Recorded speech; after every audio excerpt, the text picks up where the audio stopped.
Chris Grisanti, Chief Market Strategist at MAI Capital Management. Which market trends are you following most closely and why? Chris, thanks. Like a lot of other people, I'm following the unprecedented change in trade policy, and I'm trying to determine the winners and losers. It's weird to me that the market, which was already expensive at the beginning of the year, is now back to where it was, even though tariffs are clearly a headwind. We can argue about how much of a headwind, but certainly they're not a tailwind. And as the headwind gets stronger, as summer turns to fall, I'm worried about the market hanging in, and I think it's going to roll over, and that makes me nervous. How might an investor seek to capitalize on that trend? So I think that the recent rebound since the middle of April in the market has really been a gift to investors.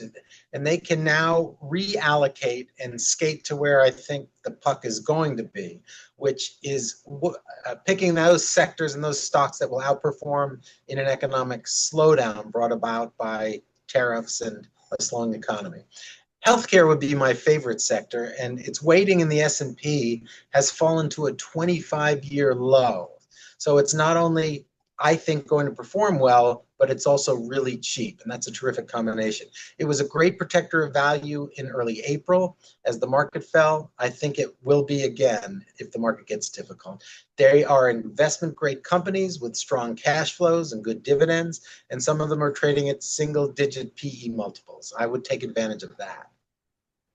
What caveats or potential complications should investors be aware of with that? So the big problem here, Chris, is that there's no paradigm to compare this to. You know, the Smoot-Hawley Tariff Act was 80 years ago.